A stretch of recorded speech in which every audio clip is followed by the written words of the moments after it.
ಅತ್ಯಾಚಾರದ ಆರೋಪ ಎದುರಿಸಿ ಸದ್ಯ ವಿಚಾರಣೆಯನ್ನು ಎದುರಿಸ್ತಾ ಇರುವಂತ ಪ್ರಜ್ವಲ್ ರೇವಣ್ಣ ವಿರುದ್ಧ ಮತ್ತೊಂದು ಎಫ್ಐಆರ್ ದಾಖಲಾಗಿದೆ. ಪೆನ್ ಡ್ರೈವ್ ಹಂಚಿಕೆಯ ಆರೋಪದ ಅಡಿಯಲ್ಲಿ ಮತ್ತೊಂದು ಎಫ್ಐಆರ್ ಅನ್ನು ಪೊಲೀಸರು ದಾಖಲಿಸಿಕೊಂಡಿದ್ದಾರೆ.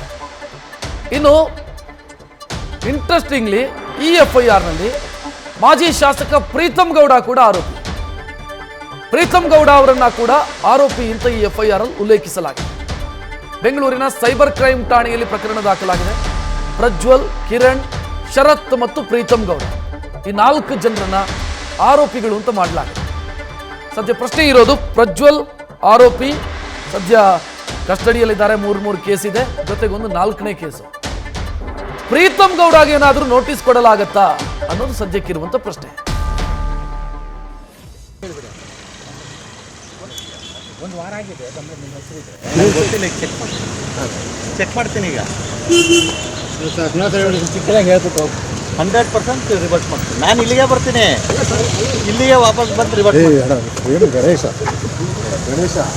ನಾನು ಆಡಿಯೋ ಫೋಟೋ ಚೆಕ್ ಮಾಡ್ತೀನಿ ಈಗ. ಚಿಕ್ಕದಾಗಿ ಹೇಳ್ಬಿಟ್ಟು 100% ರಿವರ್ಸ್ ಮಾಡ್ತೀನಿ. ನಾನು ಇಲ್ಲಿಗೆ ಬರ್ತೀನಿ, ಇಲ್ಲಿಗೆ. ಪ್ರೀತಮ್ ಗೌಡ ಅವರ ಪ್ರತಿಕ್ರಿಯೆಯನ್ನು ಗಮನಿಸಿದ್ರಿ.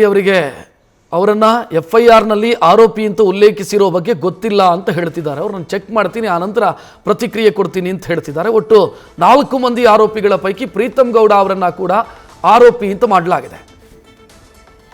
ಈ ಬಗ್ಗೆ ಹೆಚ್ಚಿನ ಡೀಟೇಲ್ ನೀಡೋದಕ್ಕೆ ನಮ್ಮ ಪ್ರತಿನಿಧಿ ಅಂಕಿತಾ ಫೋನ್ ಸಂಪರ್ಕದಲ್ಲಿ.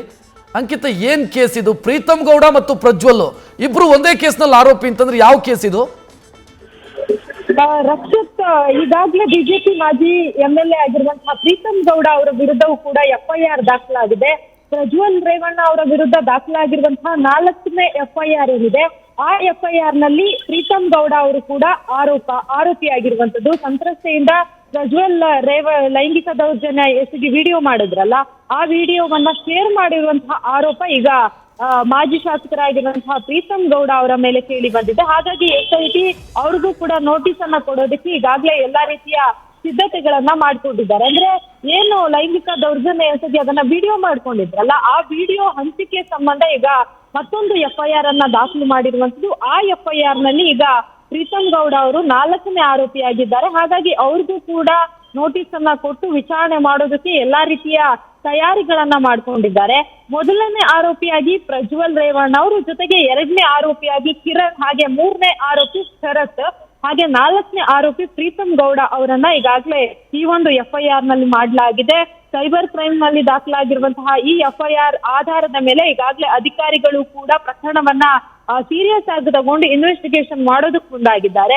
ಯಾವುದೇ ಕ್ಷಣದಲ್ಲಾದರೂ ಕೂಡ ಮಾಜಿ ಶಾಸಕ ಪ್ರೀತಮ್ ಗೌಡ ಅವರಿಗೆ SIT ನೋಟಿಸ್ ಅನ್ನ ಸರ್ವ್ ಮಾಡಬಹುದು. ಒಂದು ವೇಳೆ ನೋಟಿಸ್ ಅನ್ನ ಕೊಟ್ರೆ ಅವರು ಕೂಡ ವಿಚಾರಣೆಗೆ ಹಾಜರಾಗಬೇಕಾಗತ್ತೆ. ವಿಚಾರಣೆಗೆ ಹಾಜರಾಗಿ ಅವ್ರ ಮೇಲೆ ಏನ್ ಆರೋಪ ಕೇಳಿ ಬಂದಿದೆಯಲ್ಲ, ಆ ಆರೋಪಕ್ಕೆ ಸಂಬಂಧಪಟ್ಟಂತೆ ಅವರು ಕೂಡ ಅಧಿಕಾರಿಗಳ ಮುಂದೆ ಆನ್ಸರ್ ಅನ್ನ ಮಾಡ್ಬೇಕಾಗತ್ತೆ. ಪೆನ್ ಡ್ರೈವ್ ಹಂಚಿದ ಆರೋಪದ ಹಿನ್ನೆಲೆಯಲ್ಲಿ ಈ ಎಫ್ಐಆರ್ ಅನ್ನು ಈಗಾಗಲೇ ದಾಖಲಿಸಿದ್ದಾರೆ ಪೊಲೀಸರು. ರಕ್ಷತ್, ಥ್ಯಾಂಕ್ ಯು ಅಂಕಿತಾ ಮಾಹಿತಿ. ಪ್ರಜ್ವಲ್ ರೇವಣ್ಣ ಅವರು ಸದ್ಯ 3 ಕೇಸು ದಾಖಲಾಗಿರೋ ಕಾರಣ ಒಮ್ಮೆ ಪರಪ್ಪನ ಅಗ್ರಹಾರ, ಮತ್ತೊಮ್ಮೆ SIT ಕಸ್ಟಡಿ, ಈ ರೀತಿ ಅವರನ್ನ ಒಮ್ಮೆ ಕಸ್ಟಡಿಗೆ ತೆಗೆದುಕೊಳ್ತಾರೆ, ಮತ್ತೊಮ್ಮೆ JC ಕೊಡ್ತಾರೆ, ಈ ಸ್ಥಿತಿಯಲ್ಲಿದ್ದಾರೆ. ಈಗ ಮತ್ತೊಂದು ಕೇಸ್ ದಾಖಲಾಗಿದೆ. 4ನೇ ಎಫ್ಐಆರ್ ಪ್ರಜ್ವಲ್ ರೇವಣ್ಣ ವಿರುದ್ಧ ದಾಖಲಾಗಿರುವುದು. ಆ ಮಾಹಿತಿಯನ್ನು ಕೋರ್ಟಿಗೆ SIT ಕೊಟ್ಟಿದೆ. ಆಸಕ್ತಿಯ ವಿಚಾರ ಅಂತಂದ್ರೆ ಈ ಕೇಸ್ನಲ್ಲಿ ಪ್ರೀತಮ್ ಗೌಡ ಅವರನ್ನ ಕೂಡ ಆರೋಪಿ ಅಂತ SIT ಗುರುತಿಸಿದೆ. ನ್ಯೂಸ್ ಫಸ್ಟ್, ನಿರ್ಭೀತಿಯಿಂದ ನಿಮ್ಮ ಪರವಾಗಿ.